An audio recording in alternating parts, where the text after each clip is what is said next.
Ja, dat is natuurlijk heel spijtig. Maar u hebt natuurlijk ook gezien dat de financiële situatie in Nederland en in Europa en in de wereld überhaupt natuurlijk minder is geworden. En dat betekent dat we allemaal de tering naar de nering moeten zetten. En dat geldt ook voor de Schouwburg in Leeuwarden.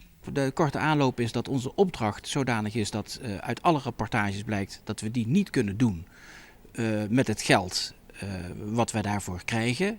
Wat natuurlijk heel mooi is aan wat we met de Harmonie aan het doen zijn, is dat de Harmonie een van de weinige culturele instellingen is die überhaupt haar subsidiebedrag houdt. De meeste instellingen worden natuurlijk gekort. Dat hebben we niet voor de Harmonie gedaan, omdat we natuurlijk vinden de Harmonie is een prachtige instelling, doet het goed, heeft mooie voorstellingen, dus dat willen we natuurlijk in stand houden.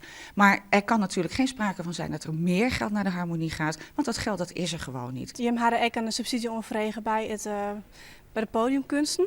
Alleen je hebt nou minder voorstellingen en een voorwaarde is dat het wel een brede programmering wezen maakt. Kun je hem daar nog wel op voldaan?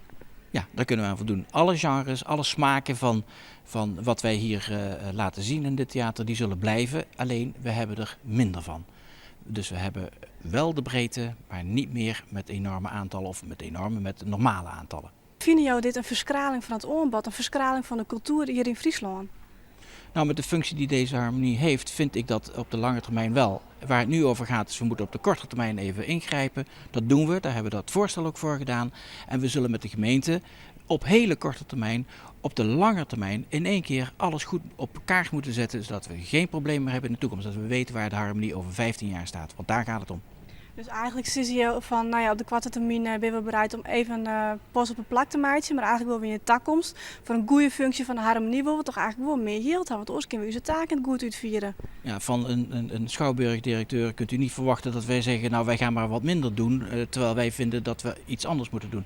Maar de keuze is niet helemaal aan mij. We zitten in een democratisch land. Het is de democratie die bepaalt of Leeuwarden een goede schouwburg heeft die niet alleen mooi is, maar ook waar dingen in te zien zijn. Of dat er een prachtige schouwburg staat waar eigenlijk weinig of niks te zien is. Op de lange duur zal er natuurlijk een structurele oplossing moeten komen. En die komt aan de orde bij de omvorming kunst en cultuur, het grote traject waar we nu in zitten. En dat zal dan allemaal voor de zomer 2012 voor elkaar moeten zijn. Maar bestaat er dan nog een kans dat de Harmonie echt nog minder geld krijgt? Dat is niet waar wij nu op koersen. Sterker nog, we hebben juist vastgehouden om te kijken in die hele omvorming kunst en cultuur of het mogelijk is om de Harmonie juist nog meer te versterken. Nou, dat zijn allemaal zaken die in onderzoek zijn. De subsidie die wij ontvangen is dermate laag in vergelijking met alle soortgelijke schouwburgen, dat daar nog geld van af betekent dat we eigenlijk net zo goed de deur zouden kunnen sluiten.